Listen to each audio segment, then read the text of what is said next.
Obrigado, Eliane, pelo convite para participar dessa sessão. Eu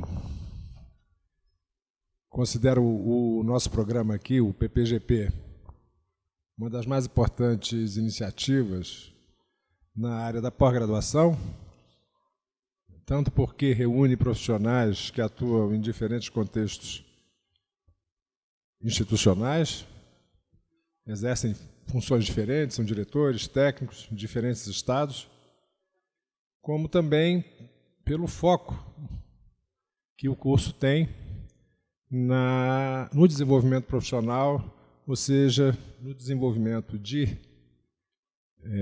dos profissionais que estão atuando nas redes de educação básica e, portanto, com o objetivo de alterar as práticas profissionais que caracterizam a todos nós, profissionais da educação.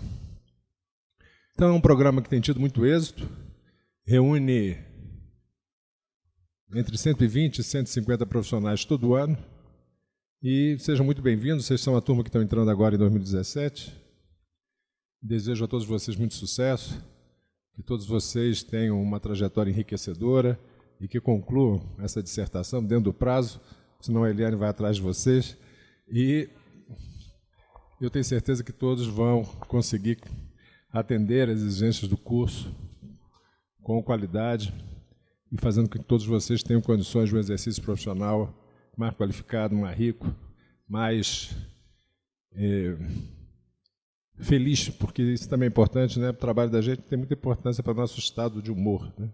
Se você consegue trabalhar melhor, é claro que você fica mais satisfeito no trabalho, você cria menos caso com o seu colega e a gente tem um ambiente melhor de trabalho. Esse foco no desenvolvimento profissional é uma característica desse programa que eu acho que faz muita diferença. Bom, a Eliane disse que eu estou substituindo o Rocieli, que estava previsto para vir hoje aqui, como secretário atual de Educação Básica, para conversar com vocês sobre o Plano Nacional de Educação. É o tema que vou tratar aqui com vocês, mas antes de chegar à minha apresentação do que tem sido esse desenvolvimento da educação brasileira ao longo da última década, para que a gente tenha um cenário adequado para refletir sobre os nossos desafios, eu queria conversar com vocês sobre o contexto em que a educação brasileira vem se desenvolvendo e quais são, na minha opinião, os aspectos que conferem uma certa dramaticidade a esses desafios. A primeira observação que eu gostaria de fazer, na verdade, é uma aposta. Eu aposto com vocês de que a próxima década será uma década de conflitos muito acentuados na área da educação. Não tanto pela reprodução do padrão mais tradicional de conflito, que é a demanda de uma parcela dos movimentos sociais por mais qualidade, mais investimento na educação. Certamente esse componente estará presente com força, mas também porque me parece que na escola, nas políticas públicas educacionais, nós vamos ver confluir uma série de conflitos importantes da sociedade brasileira. Eu acho que vai ser um território muito quente, o da educação, longe de ser um território frio, em que o Brasil vai tocando assim na medida das suas possibilidades. E será muito quente por uma participação mais forte das famílias, da cidadania, de um modo geral, dos movimentos sociais nas disputas que cercam o mundo da educação. Só para dar umas pitadinhas sobre esse tema. A questão da discriminação racial e do racismo no país. É um tema que frequenta a realidade brasileira desde sempre. O que vem acontecendo, ao menos na última década, é uma emergência cada vez mais forte da demanda por igualdade e fim de discriminação. Para ter uma ideia do tamanho do conflito que esse tema desperta, basta ver a reação de muitos setores da sociedade brasileira às políticas afirmativas que buscam assegurar condições diferenciadas de acesso a bens educacionais às populações afrodescendentes. Tema 1. Eu acho que essa é uma questão cada vez mais presente na vida brasileira e que deve trazer muito conflito para a vida escolar. Bom, não preciso falar do Escola Sem Partido. O Escola Sem Partido ele é percebido num plano superficial como um movimento que procura atuar contrariamente às manifestações de orientação mais político-partidária no ambiente escolar. Isso é um primeiro plano. As concepções mais fortes de educação desse movimento podem se resumir na seguinte proposta: quem deve definir o que se passa na escola, o que é ensinado na escola, são as famílias e suas crenças. Eu assisti uma vez, numa audiência da Câmara, o representante do Escola Sem Partido, no caso eu representava o MEC naquela ocasião, eu estava ocupando a Secretaria de Educação Básica. A defesa que ele fazia era de uma escola em que a pauta que o professor desenvolve em sala de aula é ditada pelas crenças da comunidade que ela atende. Se nós achamos que a escola tem compromisso com o conhecimento científico, com os conhecimentos que são compartilhados numa escala maior, ela não é uma instituição que se curva ou que se é pautada exclusivamente pelas crenças familiares. Além disso, é muito difícil chegar à conclusão de qual é o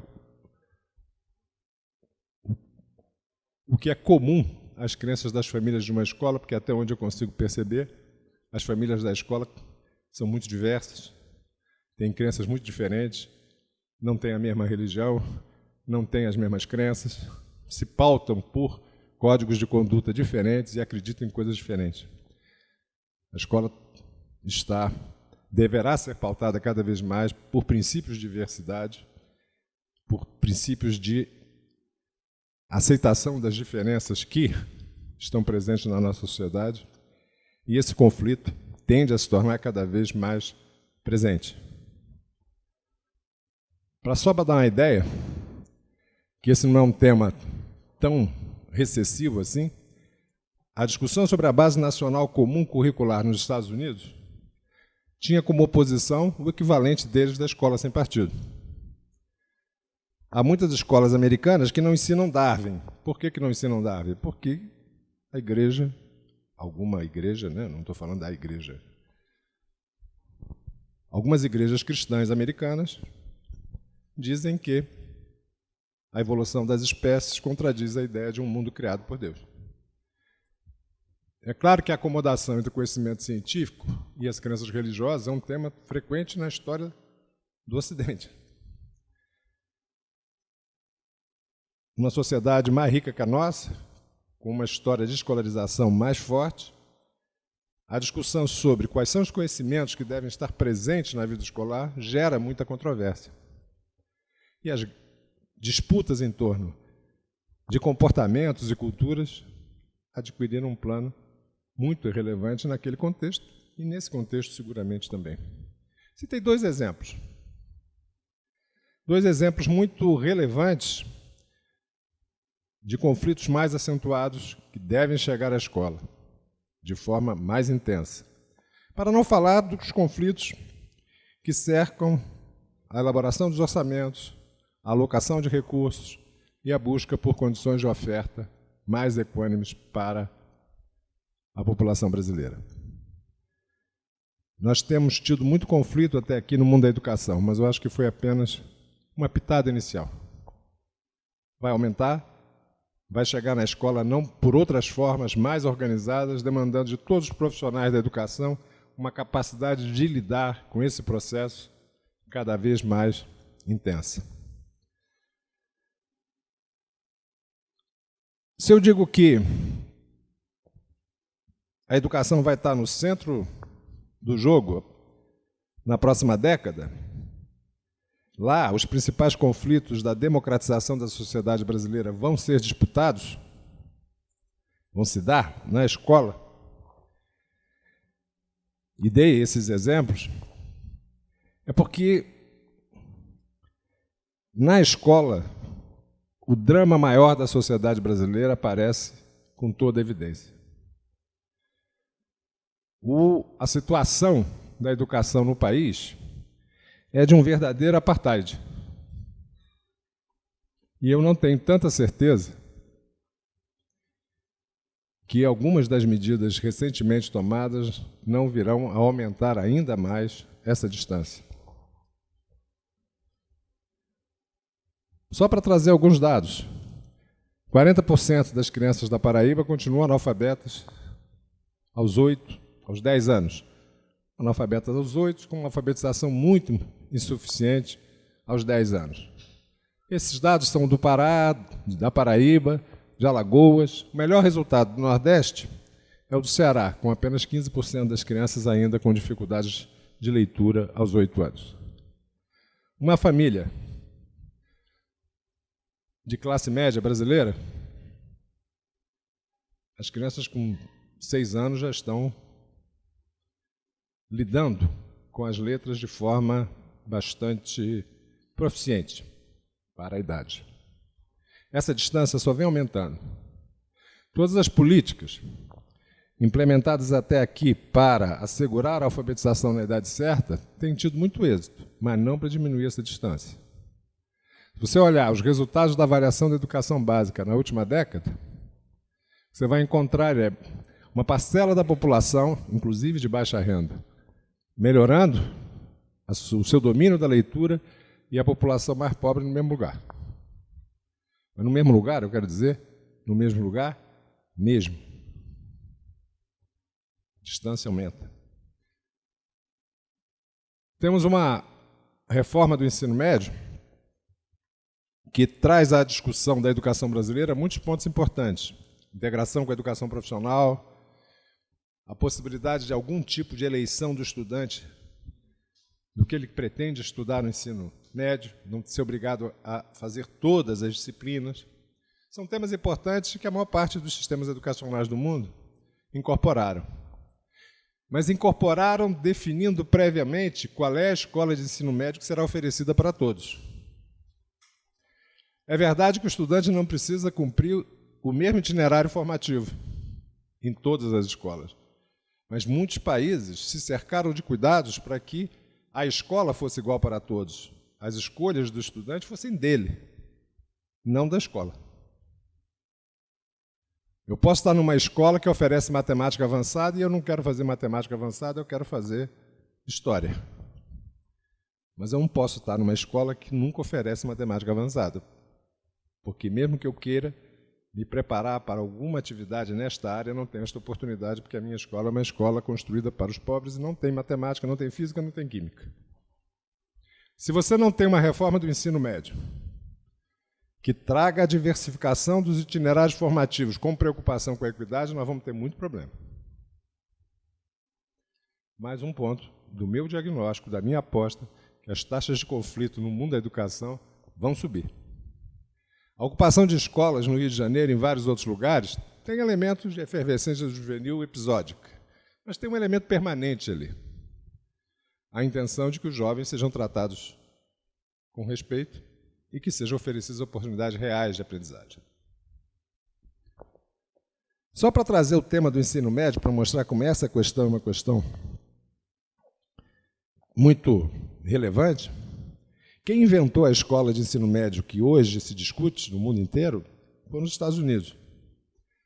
A história europeia de ensino médio é de uma escola destinada a públicos específicos. Se você vinha da elite, você ia para uma escola de elite. Se você vinha da classe operária, você ia para uma escola de classe operária. Se você vinha dos setores mais excluídos, você não ia para a escola nenhuma. No século XIX, os Estados Unidos inventaram a high school. Mas não inventaram porque um dia alguém assinou uma lei. Inventaram porque houve um movimento político importante, já no final do século XIX, defendendo que, ao contrário da Europa, os Estados Unidos deveriam ter uma escola de ensino médio igual para todos. Rejeitando, criticando a experiência europeia de escola em que, muito precocemente, as crianças escolhem para que lado vão. E, claro, que escolhem de acordo com a sua origem social. Se você vinha da elite, você vai para uma escola de elite. Se você vinha de base, você vai para uma escola que vai te preparar para alguma coisa menos qualificada. Então, os Estados Unidos, parte do movimento de ideias democráticas que animava aquela sociedade, e uma sociedade que recebia gente de tudo que é canto do mundo, os Estados Unidos, no século XIX, receberam italianos, irlandeses, gente de tudo quanto é canto, não é isso? Aqui também, menos. Mas nos Estados Unidos recebeu mais gente, porque a sociedade mais rica atraiu mais gente.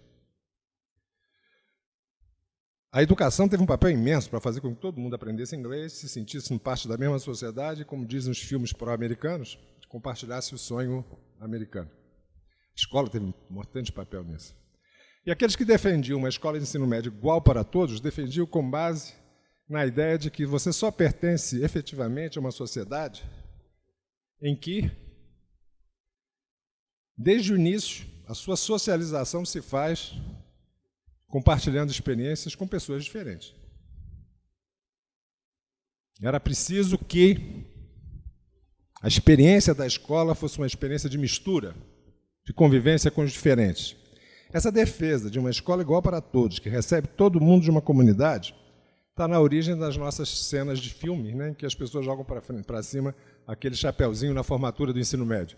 A high school americana não é isso? Tem aquela cena, tudo que é filme de adolescente tem essa cena. O garoto com 17 anos, a menina com 17 anos, faz aquele evento de formatura, toma um pileque monumental, né? Passaram os últimos 2 anos aprendendo a fazer sexo e, a partir da formatura final, joga os chapéus para cima e vão enfrentar a vida. Ali é aquele ritual de passagem em que você vai pensar o que eu vou fazer, afinal, da minha vida. Mas até ali tem a ideia de que, olha, até aqui nós estamos todo mundo igual. Nós estamos vivendo a mesma experiência, estamos conhecendo pessoas diferentes, um ali vai conseguir ter muito sucesso, o outro não vai conseguir. Essa é a escola pública. Essa é a escola pública de nível médio que foi construída lá no século XIX, com muita luta, porque não foi fácil. A experiência mais conhecida na época era a europeia, que não era assim. Tinha uma escola igual para todo mundo de nível médio. É uma escola que você escolhe o que você vai fazer ali dentro. Você pode fazer uma disciplina, pode fazer outra. Isso variou ao longo do tempo. Mas a ideia de que você está numa escola que é igual para todos foi e é uma ideia muito importante. Os críticos da experiência americana dizem que é uma escola que não consegue nem dar uma boa formação geral, nem dar uma boa formação profissional. Mas aqueles que a defendem dizem, mas ela oferece uma pedagogia da igualdade. E isso não é pouca coisa para uma sociedade que tem uma cultura democrática. Esse é um desafio que nós vamos enfrentar. Vamos começar a implantar a reforma do ensino médio. Tem coisas interessantes ali? Tem. Se não tomar cuidado, daqui a pouco você tem uma escola para pobres e quem quiser estudar alguma coisa que leve à educação superior, à formação mais qualificada, vai para a autoescola. Já é um pouco assim. O problema é ser assim, além do mais, ter que ser assim, porque é assim que a lei diz que é. Então é preciso que, neste esforço de reconfiguração do ensino médio, o princípio de uma escola igual para todos não se perca. Sugiro, inclusive, que o princípio da diversidade dos que estão matriculados na escola, do alunado da escola, seja um princípio importante. Eu acho que as escolas privadas deveriam receber uma parcela importante de alunos com bolsas, para que a experiência também nessas escolas seja uma experiência de diversidade. Esse é um tema que vai estar presente cada vez mais forte. Vocês já viram um livro? Fez um sucesso grande nos Estados Unidos, agora.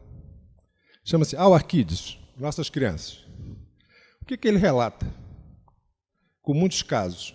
Como é que os Estados Unidos estão perdendo essa magnífica solução que eles deram para o ensino médio no século XIX, que construíram no restante do século XX, com as lutas por integração dos movimentos pela igualdade racial nos Estados Unidos, porque nos anos 50 e 60 eles conseguiram fazer a integração da população negra às escolas majoritariamente brancas, acabando com a segregação racial, em especial nos estados do Sul. O que esse livro diz? Cada vez mais as escolas são segregalmente raciadas e socialmente segregadas. E o que ele lamenta? Esse é um autor chamado Robert Putnam, que tem estudos sobre o tema da democracia. Eles não têm democracia se você só convive com iguais. Hoje, uma família de classe média põe seus filhos numa escola. Vamos lá, a família aqui que estuda nos jesuítas. Só vai conhecer as famílias mais pobres por acaso.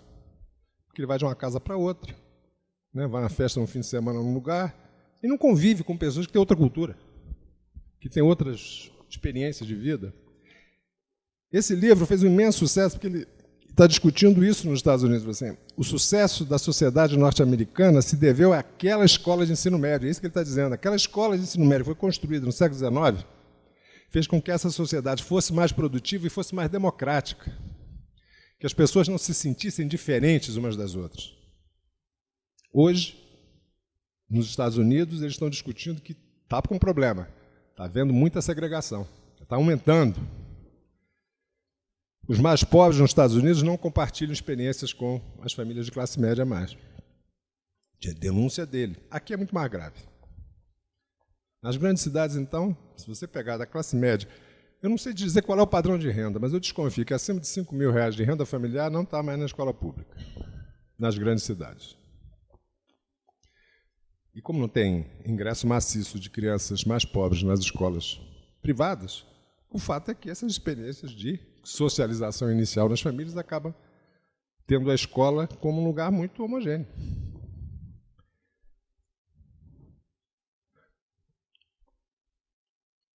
Estamos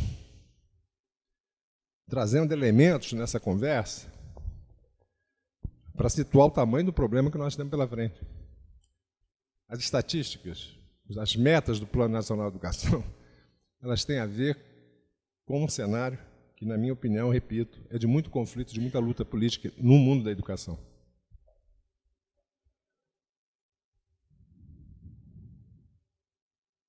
Vocês deviam ler o Our Kids, não sei se foi traduzido, mas ele é muito interessante.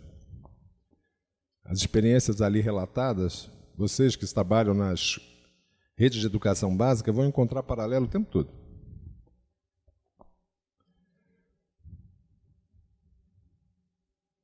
Voltando a essa experiência de uma escola democrática,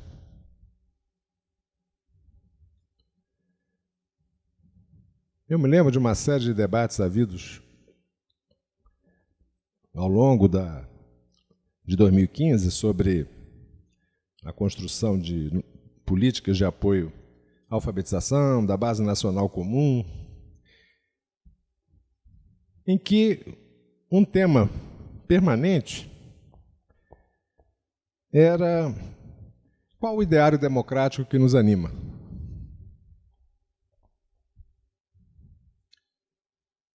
Temos nós hoje, no Brasil, pedagogos, profissionais da educação, que de fato estão dispostos a defender uma escola igualitária, que nem os americanos fizeram no século XIX? Ou o Anísio Teixeira morreu lá e já está enterrado, ninguém mais vai recuperar essas bandeiras de uma escola pública igual para todos? Quando entramos numa sala de aula, temos expectativas de que todos ali sejam capazes de chegar ao mesmo grau de desenvolvimento, de capacidade de aprender, ou rebaixamos as expectativas e acreditamos que, para quem é, o que conseguir basta?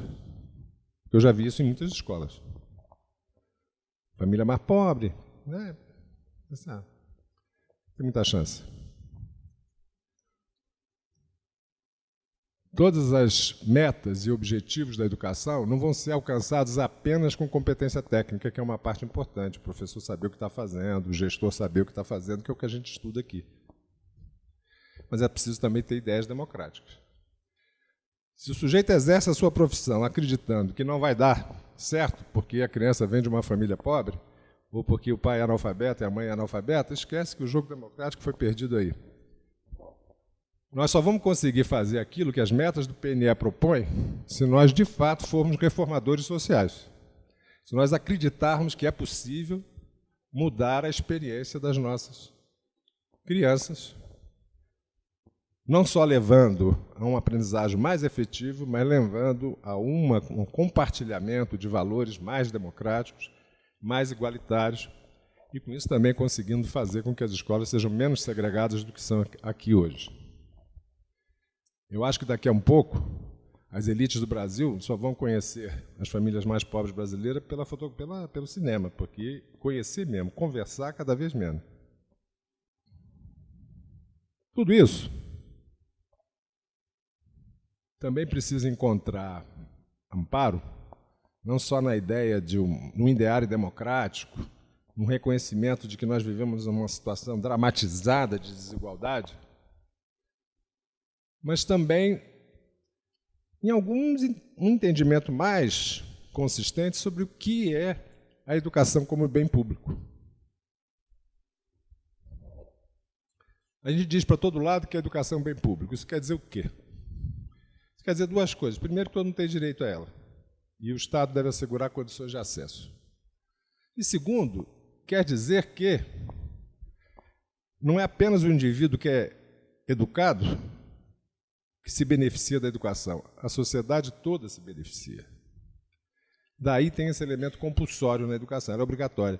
Ela é obrigatória não porque eu quero que você tenha êxito na vida, ela é obrigatória porque se você não tiver êxito na vida, você vai ser uma pessoa na sociedade que vai complicar, vai tornar a vida das outras pessoas pior. Todo mundo tem que passar pela experiência da escolarização, não é porque todo mundo precisa de arrumar um emprego, é porque se não passar, a sociedade toda vai viver pior. Então é por isso que ela é um bem público. Ela não é só um bem público que você tem que me entregar, Estado tem que me entregar acesso àquilo que vai me fazer ter um bom emprego, aquilo que vai me fazer ter sucesso na vida. Eu tenho que ter acesso à educação e obrigado a perseguir esse caminho da educação, porque a sociedade inteira precisa que eu seja educado. É isso que faz ela de um bem público. Ideário democrático, concepção da educação como bem público. As escolas particulares devem ser trazidas para essa concepção. São autorizadas pelo poder público e devem ser capazes de entregar uma educação que sirva ao conjunto da sociedade, e não apenas ao atendimento da sua clientela que foi atendida ali na escola. São esses três temas que eu gostaria de trazer para vocês antes de apresentar os meus dados. Educação como bem público, a dramaticidade da questão da desigualdade no país e de que isso vai estourar nos próximos 10 anos com muito conflito. Na educação superior, ações afirmativas estouraram um conflito para tudo quanto é lado. Racismo vai aparecer como tema nas escolas, porque essa é uma sociedade muito racista. As diferenças de experiência familiar vão estourar na escola e vão demandar uma atitude mais potente de composição das diferenças, de criação de condições de entendimento. As desigualdades, especialmente no ensino médio, tendem a se tornar extremamente conflitivas, muito mais invasão de escola, na minha opinião, muito mais conflito conosco, porque é de nós que eles vão cobrar isso. Vamos aos dados. Como está o Brasil em educação? O que nós conseguimos fazer? Isso aqui não anda. Andou. Aqui tu botei ao contrário. Eu tenho aqui um conjunto de dados associados às metas do Plano Nacional de Educação. Olha, a hora que eu tiver que parar, eu paro. O plano tem 20 metas, se eu parar na quinta, não tem problema. Alguém está vendo o meu tempo aqui?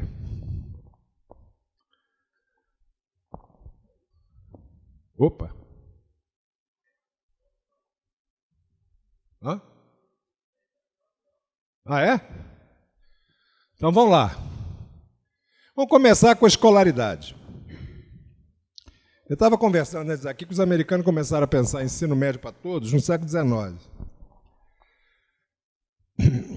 Hoje, assegurar uma população majoritariamente com educação de nível médio tem o escândalo da Coreia, porque nunca vi gostar tanto de escola como dos coreanos. O caso da Coreia é impressionante pela velocidade. Secundária inferior, essa é uma terminologia usada para comparação internacional. Vocês, ao longo do curso, vão tomar contato, provavelmente, com essa terminologia. O secundário superior é o nosso ensino médio, o secundário, até o secundário inferior, até completado até o ensino fundamental, e o terciário é a educação superior. Se você olhar o percentual de estudantes, da população brasileira, de 25 a 34 anos, que tem apenas o secundário, até o secundário inferior, temos 38%. Está aqui, vou mostrar aqui. Cadê o botãozinho aqui? Cadê? Aqui. Então, estamos aqui. 38%, e aqui nós temos uma outra faixa etária, 55 a 64 anos. O Brasil andou, não andou? Se você pegar quem tem hoje entre 55 e 64 anos, nós temos 70% até o secundário inferior. E de 25 a 34 anos, nós temos 38%.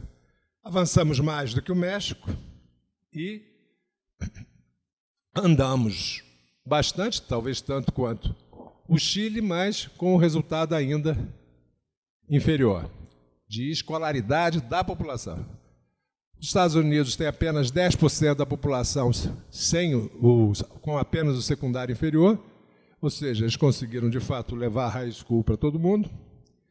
E a Coreia, esse escândalo de todas as estatísticas educacionais, porque realmente eles são fissurados em escola e têm um resultado impressionante. Agora, a velocidade com que a Coreia conseguiu escolarizar a sua população é impressionante. Eles saíram de 43% para a população de 55 a 64 anos, portanto, alguma coisa que tem a ver com 30, 40 anos atrás, e chegaram a apenas 2%. Se você olhar a população com escolaridade de nível superior, você tem o Brasil chegando a 16%, a meta brasileira é chegar a 30%. Imagina quanto feijão a gente vai ter que comer para dobrar isso aqui. E tem gente que já acha que tem demais, mas enfim. E a Coreia tem esses impressionantes 69% da população com educação de 25 a 34 anos, né? Que é o pessoal que teve mais oportunidades de escolarização.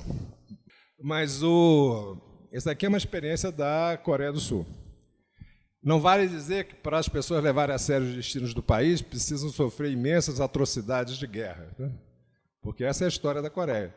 Uma guerra que dizimou a população coreana, barbaridades cometidas pelas invasões anteriores da Coreia, e o Japão também tem resultados impressionantes, mas a gente não precisa levar 2 bombas atômicas na cabeça para acreditar que tem que levar a sério a educação, né? Eu espero que não, né? Tomara, né? Nem ter a população dizimada numa guerra enlouquecida como foi a Guerra da Coreia. Mas tem maluco que acha que o que falta no Brasil é tensão, né? Pegar um problema mais grave pelo... Né? Tem maluco que acha... Tem maluco para pensar o que fosse. Se você procurar, você acha. Mais um dado de comparação internacional. Aí a coisa fica pior. Se você pegar os dados de acesso à escola e de escolarização, nós temos ainda muito feijão para comer, mas nós avançamos. Esse é um território que nós avançamos. Mas quando se traz os dados do PISA, aí a coisa complica. E aí nós vamos ver que nós, porque aí é um problema nosso, nós vamos ter que comer muito feijão para ensinar as crianças e dar efetivas oportunidades de aprender.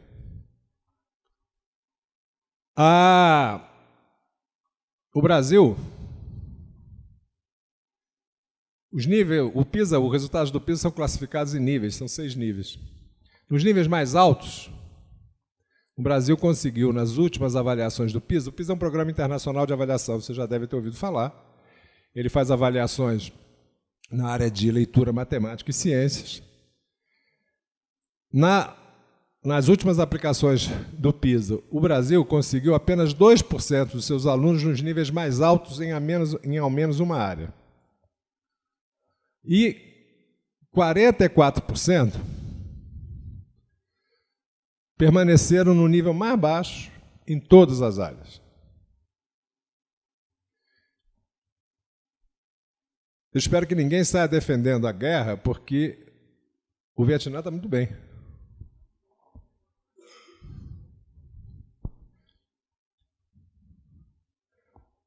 Vietnã, Coreia, Estados Unidos, Alemanha, França, Chile.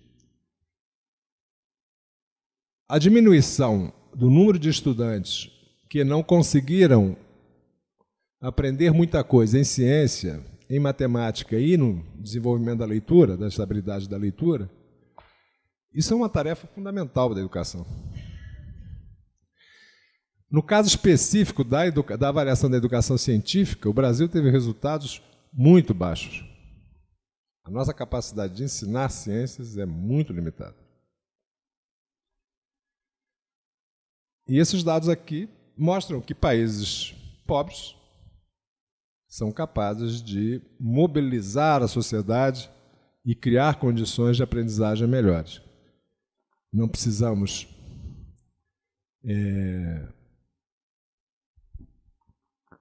ser defensores de estratégias de mobilização quase que militares para que a sociedade possa reagir diante de uma situação dramática.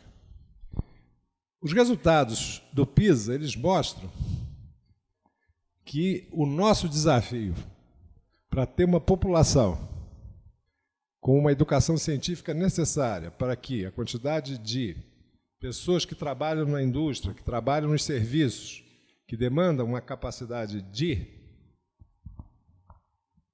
lidar com os problemas que têm diante de si, que implicam habilidades desenvolvidas com a educação científica, esse desafio é muito grande.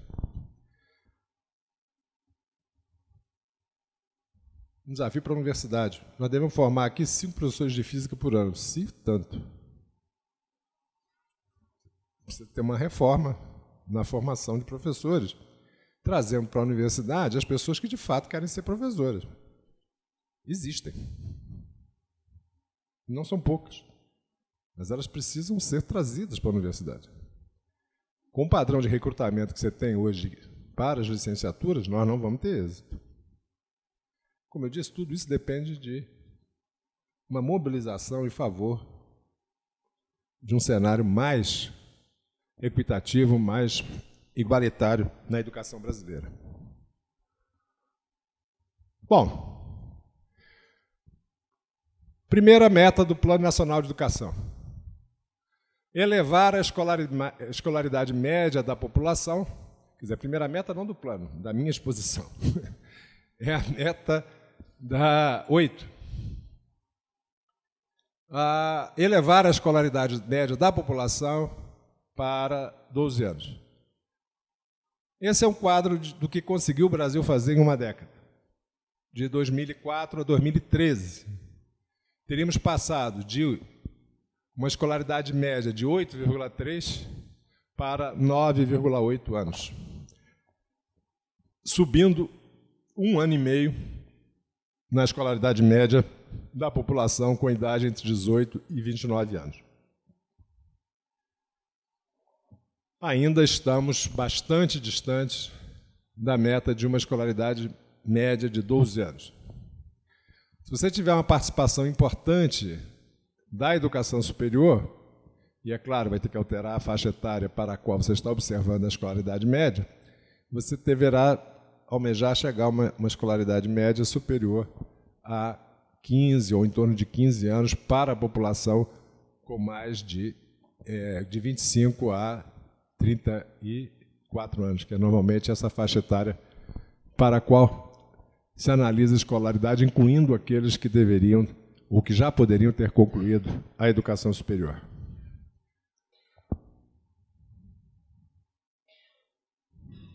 Bom, os melhores resultados brasileiros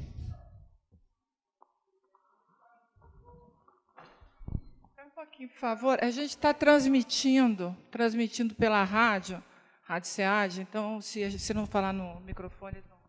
Oi. Nesses dados aí, como é que se calcula aí a questão da reprovação? Porque a gente pode ter 12 anos de escolaridade, mas causados por reprovações. Não, como é que fica... Anos concluídos. Não é quantos anos de permanência na escola. É até que etapa, até que série, até que ano de escolaridade você foi. Então, se você concluiu o ensino fundamental, seriam 9 anos de escolaridade. E por aí vai. Então, você tem uma escolaridade média de 9,8, quer dizer que, na média, a população brasileira está, na média, com 9 anos com um ensino fundamental completo e sem... Agora, claro, quando você tem uma variação grande aí, você tem uma parcela da população importante que não concluiu o ensino fundamental e uma parcela que chegou até o ensino superior completo, que vai dar... Como você está de 18 a 29 anos, tem gente que já concluiu o ensino superior aí, certo? Bom, precisamos trabalhar muito para que, nos 10 anos que faltam, 10 anos não, faltam menos, faltam 7 anos, não é isso?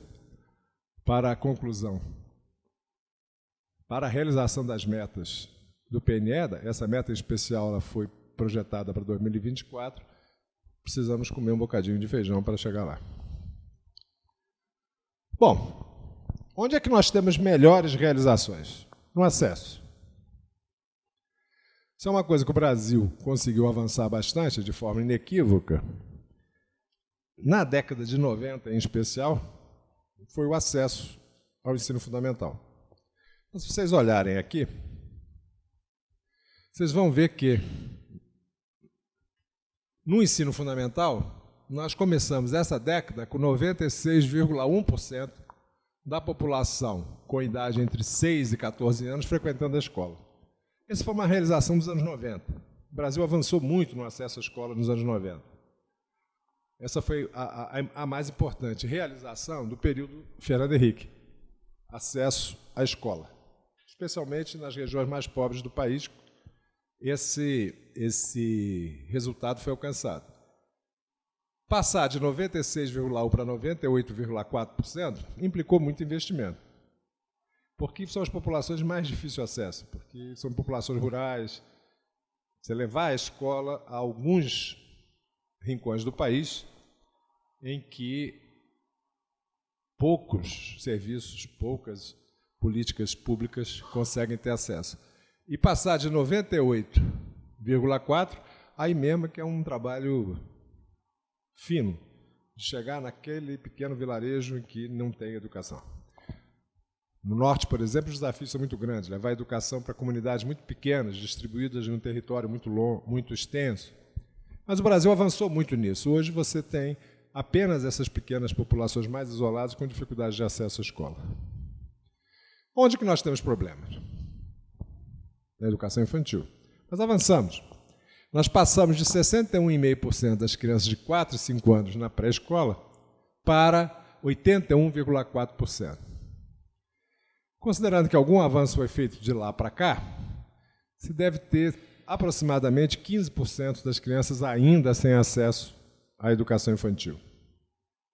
E todos sabemos, e não são poucas as pesquisas que mostram, que a educação infantil tem um imenso papel no processo de escolarização fundamental, especialmente para as famílias com escolaridade dos pais mais baixa, porque é o acesso principal ao mundo escolar e ao mundo letrado vai se fazendo na pré-escola, que é uma oportunidade importante para ampliação de vocabulário, para ampliação de experiências que asseguram um adequado desenvolvimento da criança nesses anos de educação infantil. Então, esse é um movimento muito importante.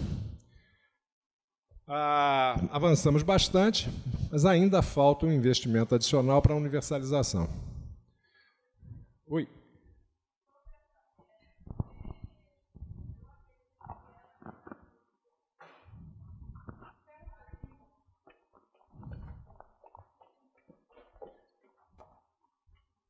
PPGP também é preparo físico. Débora, bom dia. Você vai emagrecer esse programa. Correr de salto, isso é uma modalidade da Olimpíada agora, corrida com salto alto. Professor, essa meta, eu acredito que ela ainda vai levar um bom tempo para ser cumprida. Como o senhor disse, essa questão da escolaridade dos pais, né, o nível de conhecimento até acerca do processo de desenvolvimento infantil, os pais não têm esse conhecimento da importância que é a escola para o desenvolvimento de seus filhos de 0 a 4 anos ou até mesmo a 5 anos. Então, em função disso, eu acredito que nós teremos ainda, por um bom tempo, problemas para atingir essa meta. No município que eu moro, numa atividade de TRE ou LPL, eu não lembro, eu fui até a rede municipal de ensino e levantar informações sobre essa meta. E eu achei interessante uma coisa, porque a equipe de avaliação do PME disse o seguinte: Beth, aqui nós oferecemos a vaga. Então, o município tem uma estrutura para atender todas as crianças do município de 0 a 5 anos. Porém, principalmente o maternal, há uma grande demanda reprimida. E para o PNE, não importa se houve ali uma demanda reprimida. Eles contam com a demanda manifesta. Então, lá, o município não atinge a meta. Não é porque não tem a vaga, é porque os pais não procuram para ingressar os seus filhos. Então, acredito até que vai além da simples oferta. Houve uma informação via rádio, TV e tudo, uma propaganda imensa até sobre esse nível de escolarização. Mesmo assim, nós não atingimos a meta em função da demanda reprimida. Então, acredito aí que vai necessitar de uma política adicional para que haja uma conscientização da família sobre a necessidade e a importância do ingresso dessas crianças na escola. Eu só faria um comentário. Essa estatística, ela diz respeito apenas às crianças de 4 e 5 anos que entram na pré-escola. A meta de universalização é só da pré-escola. E a pré-escola para 4 e 5 anos ela é obrigatória. Ou seja, há outros mecanismos que podem ser acionados, não digo de natureza coercitiva, mas que envolvem o conhecimento por parte da família de que matricular as crianças com 4 anos é obrigatório, não é algo eletivo. Já a creche, né, de 0 a 3, a meta é de 25%, se eu não estou enganado, não é isso? De 25% ou 50%? Agora 50%. Nós estamos em torno de 25%, não é isso? É isso, 50% e nós estamos em torno de 25%. Aí tem esse problema que você levantou, que é um problema importante. Até a produção de estatísticas sobre qual é a demanda não atendida é difícil, essa demanda manifesta. Tem município que não consegue produzir essa informação porque não tem nenhum mecanismo de registro da família que procura creche ou que tem interesse numa creche e não encontra vaga. Agora, eu concordo que é preciso uma ação mais diretamente comprometida para criar motivação para as famílias levarem os seus filhos para as creches. Vale lembrar também, Beth, né? Que o investimento para a creche ele é muito grande, porque se você quer oferecer creche para uma família em que os pais trabalham, né, você tem que oferecer 10 horas de creche, não tem jeito, porque quem vai trabalhar passa as 8 horas no trabalho, mas o almoço é 9, para ir e voltar, no mínimo 10 horas de creche são necessárias. E a relação professor-aluno na creche é de 8 crianças por professor. Então, é um investimento pesado. Eu acho que não tem nada mais importante para um prefeito hoje pensar do que assegurar uma educação infantil de qualidade para todos. Se há uma tarefa importante para um prefeito hoje, é tentar fazer com que isso seja realidade. Porque tem uma capacidade de oferecer para uma criança que vive em condições de privação mais forte novas oportunidades que outra etapa da educação ela não tem o mesmo impacto, né? Uma família que vive em situações de privação muito grande, muito expressivas, a escola é uma oportunidade que a família não tem, de fato, condições de oferecer para o desenvolvimento motor, para a ampliação das experiências, enfim, desde pequenininho, desde logo depois dos primeiros meses de vida. Então, essa é uma área de ampliação das oportunidades educacionais, primeiro que está na mão dos municípios, né? Precisa ter linhas de financiamento específicas. Por exemplo, uma das políticas que foram seguidas para a ampliação da educação infantil foi a proposta de creches com projetos pré-definidos, né? Não sei se vocês chegaram a acompanhar isso. O MEC ofereceu aos municípios a construção de creches segundo alguns modelos, né, pré-formatados. As empresas não conseguiram realizar e, muitas vezes, essa ideia de um projeto centralizado para a construção de creches não funciona. Aqui em Juiz de Fora, você tem mais morro que qualquer outra coisa. Aí você tem que arrumar um terreno plano para construir a creche, não consegue construir, né? Você tem cidades muito densas. Se você tiver que construir segundo um modelo fixo, você não consegue oferecer as vagas. Você precisa verticalizar, você precisa criar condições de ocupação do espaço urbano que está disponível. Esse foi um dos problemas que a política do MEC enfrentou ao longo desse período de investimento, que me parece teve origem numa decisão equivocada, de obrigar um padrão único para todas as creches no país. Isso foi revisto, em 2015 isso foi revisto, mas aí os recursos já estavam escasseando muito, eu não sei como é que está o financiamento da construção de novas creches hoje, imagino que esteja com muita dificuldade. Mas vamos em frente. Qual é a outra área que também temos problemas de acesso? O ensino médio. O ensino médio, ao contrário da educação infantil, que vem aumentando à medida que os investimentos são realizados e as oportunidades se oferecem à população, o ensino médio vem patinando. Nós estamos com 80%, em torno de 80% da população de 15 a 17 anos na escola. Uma parte dessa população não está frequentando o ensino médio, está frequentando ainda o ensino fundamental. E o fato é que temos um contingente importante que não entra no ensino médio, e temos um contingente importante os que são conhecidos como os nem trabalham, nem estudam. Jovens que concluem o ensino fundamental ou param de estudar antes da conclusão e que, por volta de 16, 17 anos, não retornam à escola e também não conseguem emprego. E tem uma parcela importante da juventude nessa condição. E é um tema de debates por toda parte. Como é que você faz para atrair essa parcela da juventude para retornar ao sistema educacional? Aqui você tem uma combinação de uma oferta inadequada de ensino médio com o fato de que muitos que estão em condições de fazer o ensino médio têm mais de 17 anos e,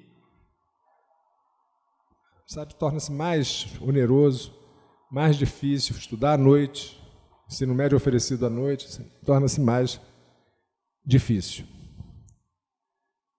Bom, estamos falando aqui de acesso à escola.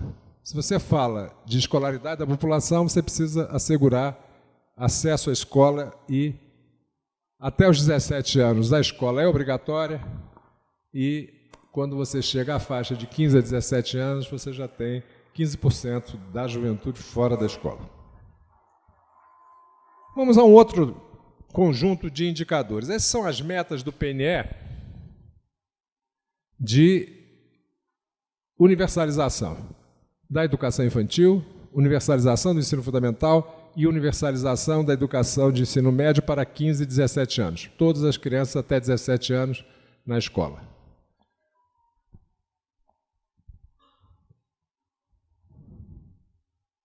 Com que eficiência os nossos sistemas educacionais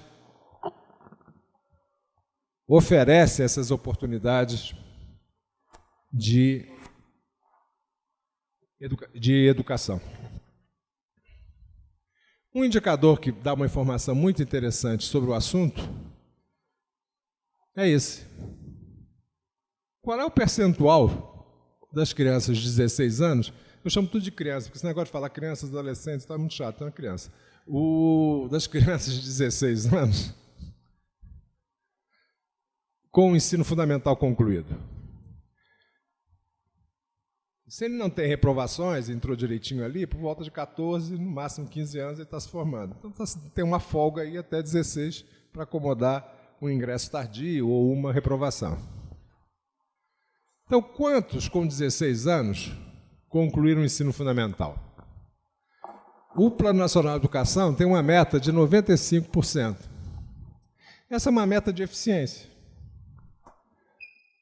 Você precisa assegurar acesso à escola e, ao mesmo tempo, assegurar que a escola seja capaz de fazer com que a trajetória do estudante seja uma trajetória regular, que não tenha interrupções, não saia da escola e volte, não tenha abandono, né?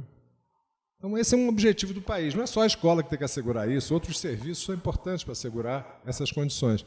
A meta é de chegarmos a 95% em 2024. Então, muito distante disso. Avançamos de 53% para 66%. Ainda estamos cerca de 30% distantes disso. Esse indicador é muito expressivo. Apenas 67% das nossas crianças conseguem concluir o ensino fundamental até os 16 anos. Mais um indicador de desigualdade, porque são as crianças de famílias mais pobres que não concluem o ensino fundamental até os 16 anos. Está na origem dos neném.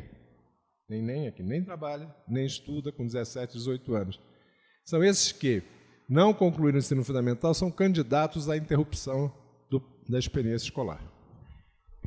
Esse é um indicador que os gestores da educação básica nos estados e também nos municípios, né, nas diferentes instâncias de gestão da educação pública, deveriam ter uma atenção concentrada. Assegurar que os estudantes têm acesso, mas que também tenham uma trajetória regular e estável na educação básica.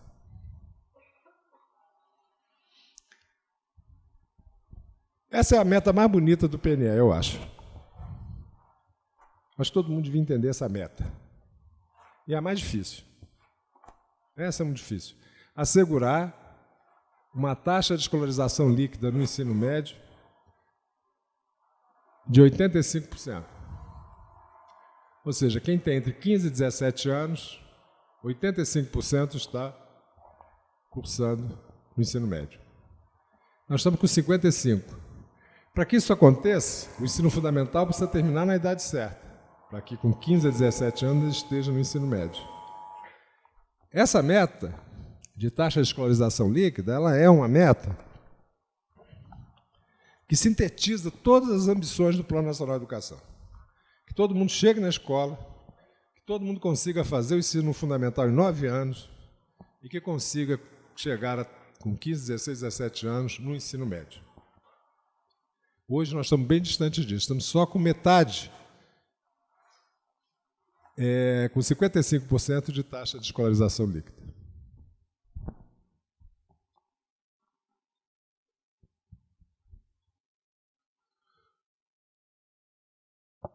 Essa é a síntese da educação básica. Quantos chegam ao final? O ideal é que chegasse ao final do ensino médio com a idade certa.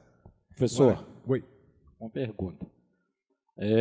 Quando a estatística ali demonstra essa evolução, né, de escolarização, eu consigo perceber, eu não sei se concordam comigo ou não, mas eu vejo a situação do governo, principalmente, a nível estatístico, de haver uma preocupação muito mais nesse processo de manter os 9 anos, né? Ou seja, a evolução do aluno do ensino fundamental, chegando no médio com a idade certa, mas pecando pela questão da qualidade.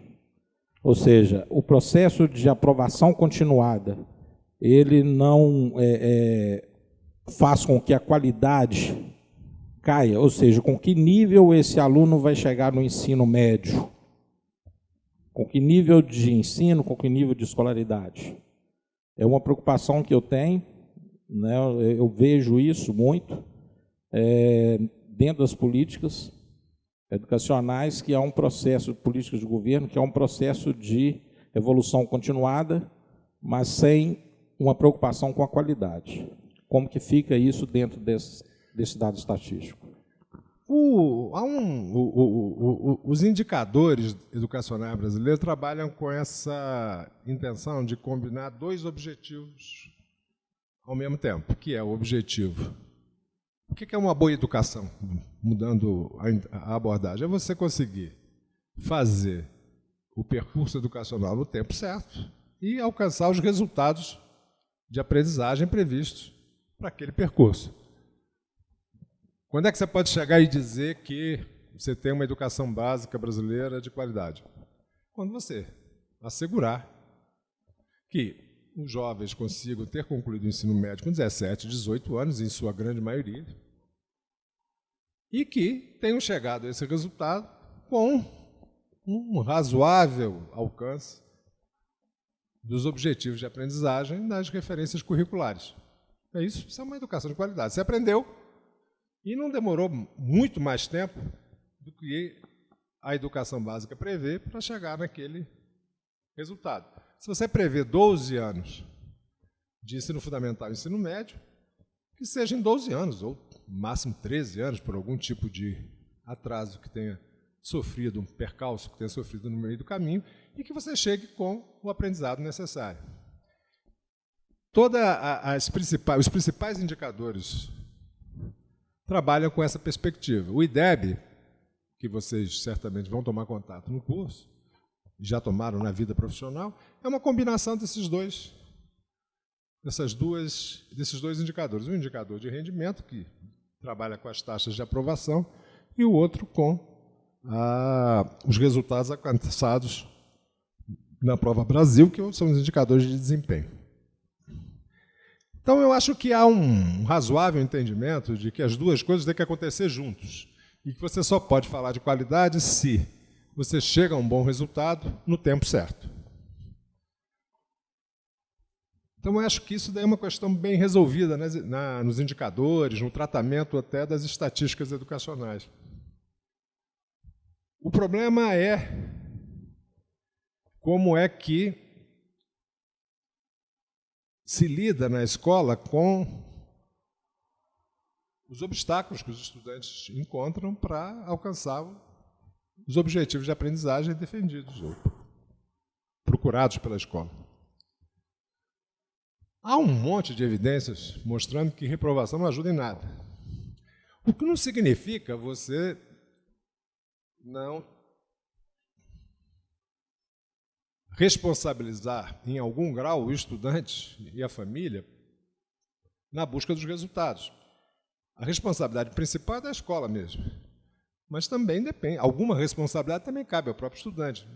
Talvez menos quando ele tem 6 anos de idade, que a responsabilidade é muito maior da escola, mas talvez alguma responsabilidade a mais deva ser atribuída ao estudante quando ele tem 17 anos, está dentro da escola, ele tem que assumir pelo menos uma parte da responsabilidade por estudar e conseguir resultados é ele mesmo. A administração disso na escola, a gestão da progressão na escola é um tema muito delicado. Mas uma coisa é certa: reprovações maciças não resolvem nada.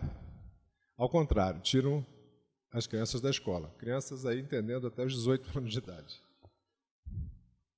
As taxas de reprovação no primeiro ano do ensino médio são monumentais. Chega a 20 e poucos % de reprovação no ensino médio. Há muitas razões para isso. A principal delas é uma combinação de dificuldade do jovem frequentar o ensino médio depois de uma certa idade e a dificuldade do estudante lidar com os objetivos de aprendizagem do ensino médio, tendo tido um aprendizado muito precário no ensino fundamental. São problemas. Eu só posso te dizer uma coisa. Se você resolver reprovar dizendo o seguinte, ó, o problema é seu, não vai dar certo. Se você resolver dizer que ninguém precisa estudar, também não vai dar certo, porque alguma responsabilidade no limite também cabe pelo estudante. Então, essa gestão da progressão na escola, que tem fóruns para acontecer, né? O conselho de classe, o entendimento compartilhado dos professores do que pode ser feito no sentido de assegurar melhores resultados, é um tema que eu acho que vocês vão discutir aqui no curso, é um tema que merece ser pensado por todos os gestores, diretores de escola, como é que você trabalha esse tema. E eu digo, as duas soluções são ruins. Tanto você dizer para a escola, lava as mãos, aprovando todo mundo, quando dizer para a escola também, lava as mãos, reprovando todo mundo, que também as duas respostas são de indiferença em face do destino das crianças. Porque uma solução é dizer, ó, você tem que cuidar da sua vida, estuda. A outra é dizer o seguinte, olha, eu estou nem aí para o que vai acontecer com você, vou te aprovar e você vai pegar o certificado no final do curso. Então, essas são as considerações que eu faria para você. Agora, repito, há um entendimento muito generalizado de que qualidade é igual a trajetória regular e aprendizagem. Uma aprendizagem que o sujeito, para chegar ao ensino médio, gastou 20 anos, não é um bom caminho. Mas 12, 13 anos com uma aprendizagem desejável. Se a maioria conhecer essa experiência escolar, você tem uma escola legal. É isso que está mais ou menos estabelecido nas discussões sobre indicadores. Mais uma vez, aqui nós temos os resultados dos países que têm melhor organização da educação básica, com melhores resultados, com uma taxa superior a 80% de conclusão do ensino médio. Bom, estavam falando aqui das taxas de aprovação, da trajetória, os indicadores de rendimento, que no final são indicadores de eficiência do sistema escolar. Cada contingente de alunos que reprova, que faz um ano de novo na escola, é mais recursos que são gastos por uma questão de ineficiência do sistema educacional. Desempenho. Esses são os resultados da Avaliação Nacional da Alfabetização de 2014. A Avaliação Nacional da Alfabetização de 2016, os resultados são muito semelhantes, não avançou o avanço não foi muito significativo. O nível 1 da Avaliação Nacional da Alfabetização caracteriza uma situação de alfabetização não concluída. Na divulgação dos resultados de 2016, eles já consideraram o nível 2 também como uma alfabetização incompleta, com um domínio pouco adequado da leitura. Ou seja, é um cenário em que 55% da população estudantil no terceiro ano do ensino fundamental não teria alcançado o desempenho adequado na leitura proposto segundo as referências em vigor da alfabetização. Eu acho que o desafio principal no território da qualidade do ensino, que precisa ser enfrentado de modo muito focado nos próximos anos, é o da alfabetização. Uma criança que não se alfabetiza com 8 anos, você pode fazer o que você quiser, que vai ser uma trajetória com muito percalço. Uma parte desse resultado só se sustenta por uma realidade de muita indiferença com relação às crianças. Porque, por mais dificuldades que tenha um professor para dominar os processos de ensino e aprendizagem associados à alfabetização, uma escola só é indiferente a esses resultados se ela estiver muito desestruturada e a gestão dessa educação for muito indiferente ao destino daquelas crianças. Eu volto aqui ao meu ideário democrático. Uma coisa diferente, você discutir como é que você aprimora o ensino de física no ensino médio. Você precisa ter o sistema educacional precisa comer muito feijão para chegar lá. A alfabetização é quase que o passaporte para o mundo das escolas. Sem alfabetização, o ingresso daquela criança na escola ainda está na porta de entrada, porque toda a vida escolar gira em torno do domínio da leitura. 55% das crianças com dificuldade de leitura, isso quer dizer que é um sistema que ainda não conseguiu se instituir plenamente como um sistema de educação básica, com escolas capazes de lidar com o percurso de aprendizagem das crianças e com um mínimo de inclusão, ou seja, todos tendo acesso, no mínimo, à alfabetização. Esse problema é concentrado em muitos estados do Nordeste. Minas Gerais tem um resultado que é o melhor do Brasil, mas ainda tem 9% das crianças com resultados bastante aquém do desejável, no primeiro nível. Claro, tem sempre uma parcela de crianças que tem maiores dificuldades mesmo, e tem também uma parcela de crianças que não responde, ou não responde adequadamente o teste e tal. Mas é um percentual que pode cair, pelo menos para uns 5%, 4%. Há um esforço a ser feito ainda, mas comparativamente com alguns estados, Minas com 9% e outros com 40%, essa distância é muito significativa.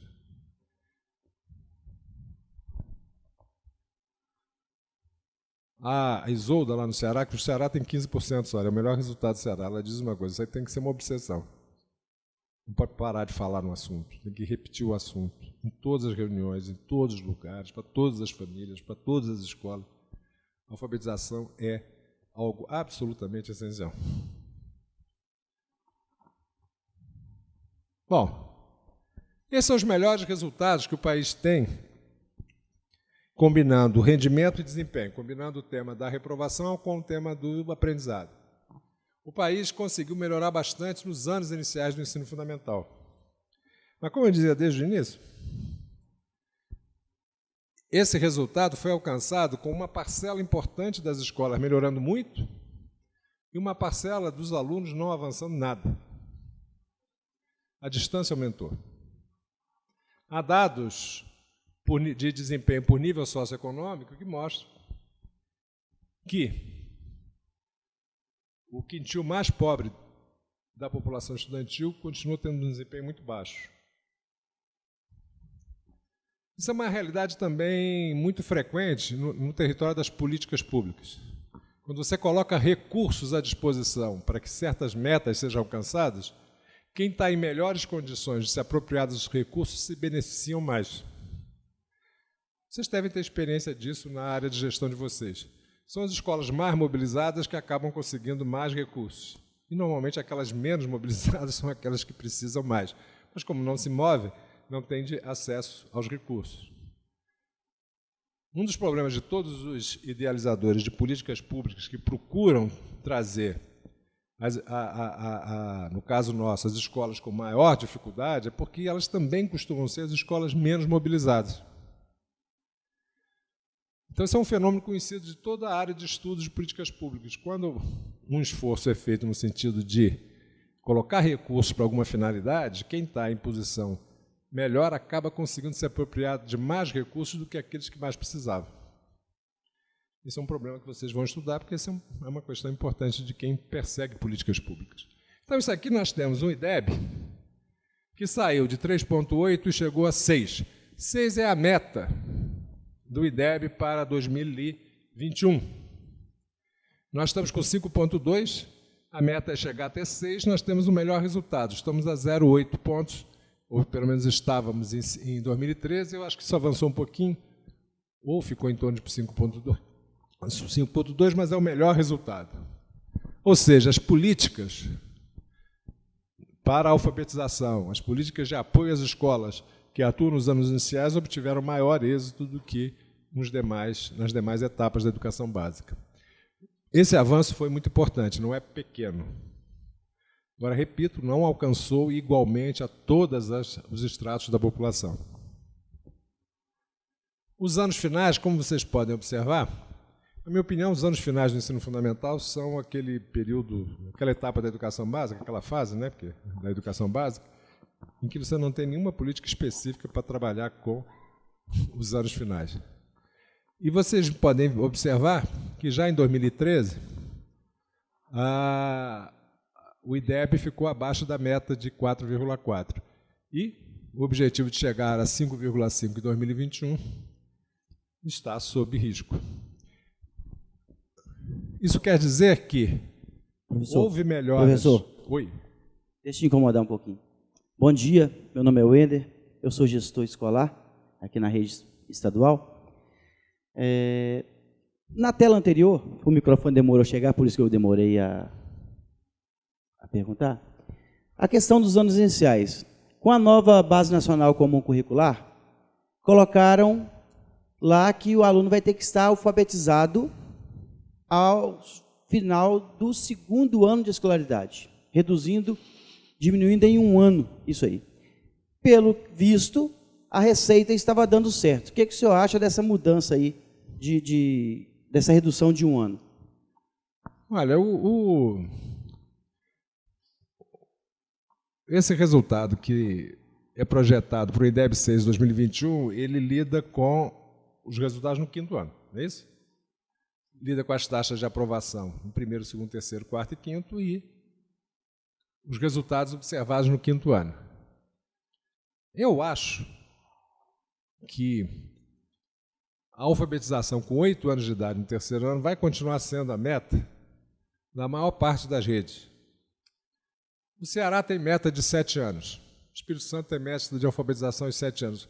A avaliação da alfabetização no Ceará é feita na conclusão do 2º ano.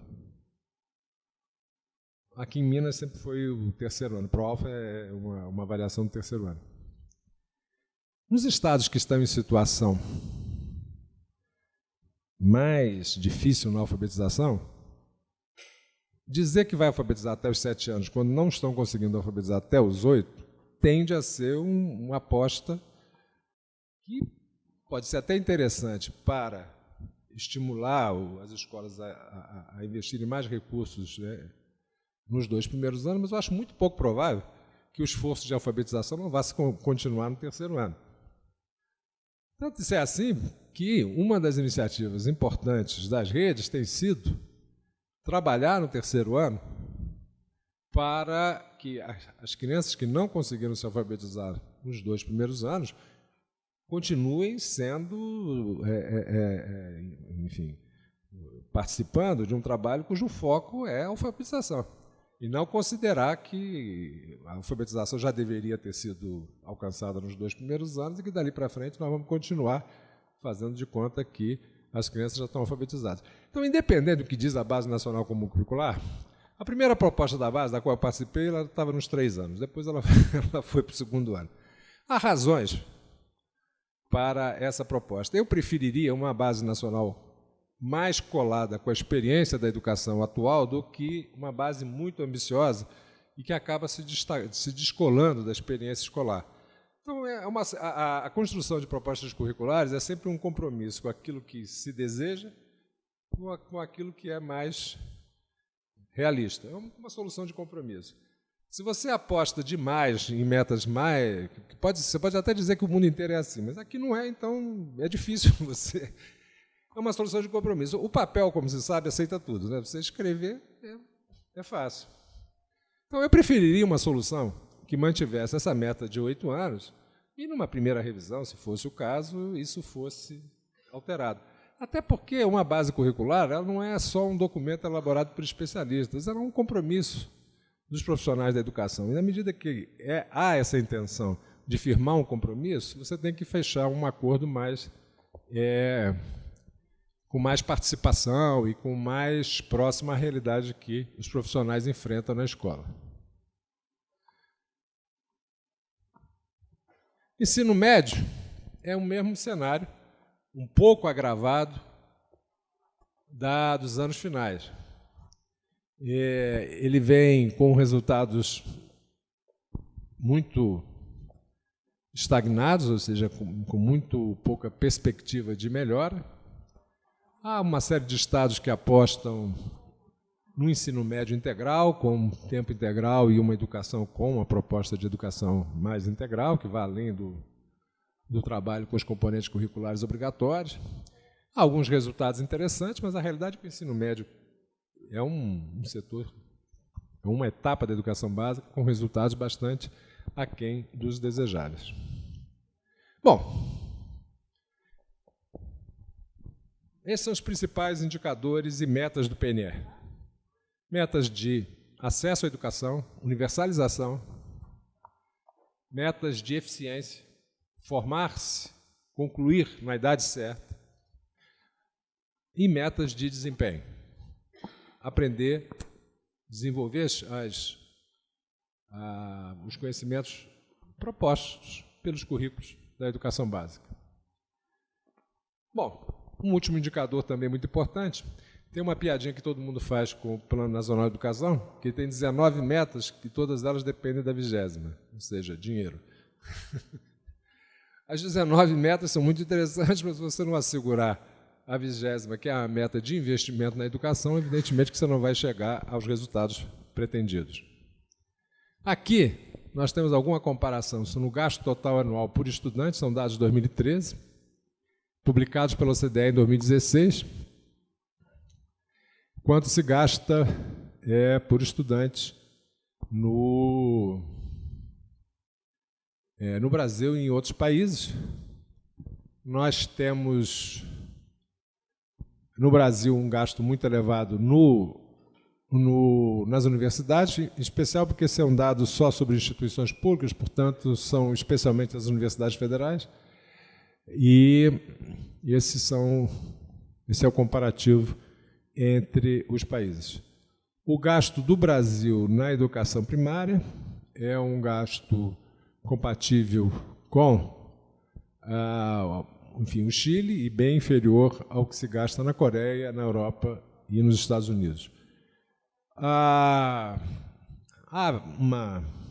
Havia uma meta, era uma referência de se chegar a algo em torno de 4.500. A meta do PNE é muito ambiciosa, que é 10% do PIB.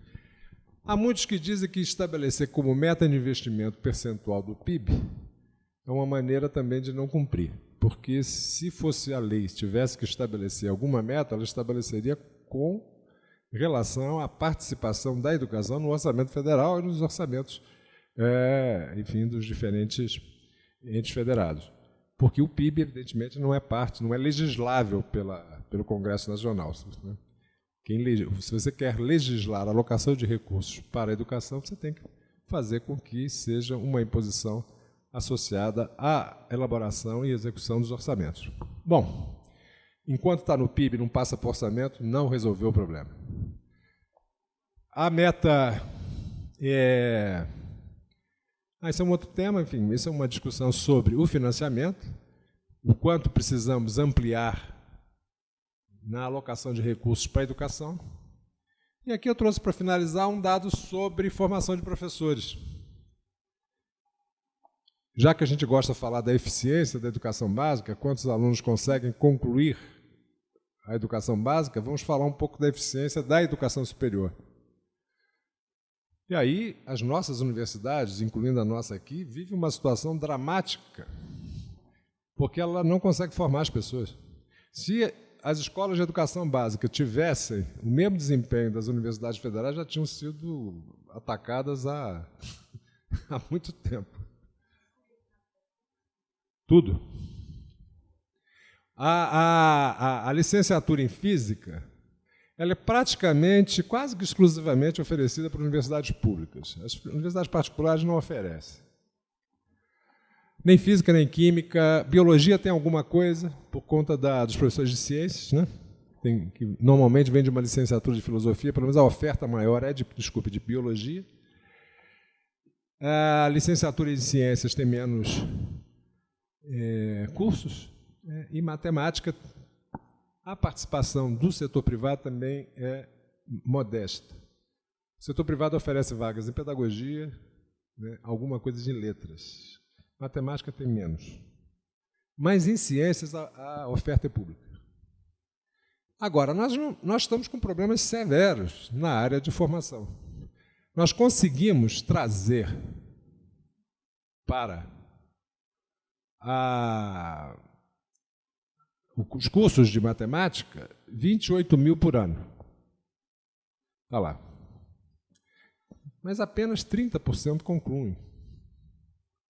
Nós precisamos gastar um bom tempinho pensando como nós recrutamos, como nós selecionamos e como recepcionamos e levamos esses estudantes à conclusão do curso. No mínimo, temos que pensar se estamos atraindo para o curso quem quer ser professor. Há algumas experiências de recrutamento de alunos para os cursos de licenciatura que procuram levar esses cursos para as populações em que se almejam efetivamente recrutar os professores.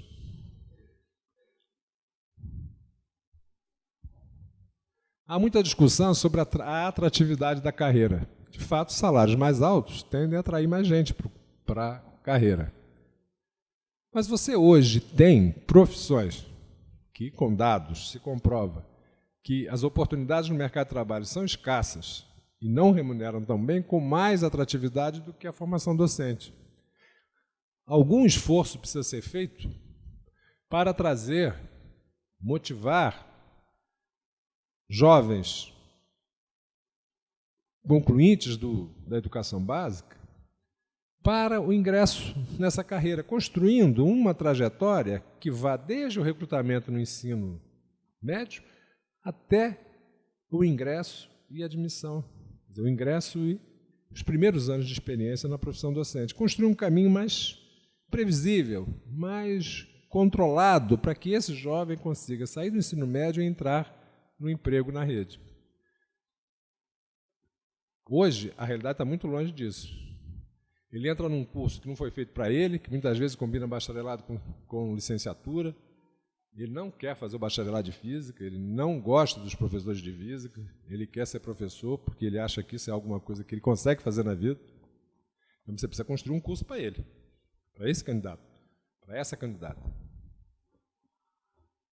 Você precisa ter condições de dar suporte para esse estudante ao longo de toda a formação. Quem sabe fazendo um PIBID mais orientado para a experiência docente e não para aquela escola que está mais perto da faculdade. Porque depois que ele passa pelo PIBID numa escola bem mais perto do centro, ele faz um concurso, ele vai trabalhar na escola mais periférica e não tem nenhuma experiência para lidar com aquela população.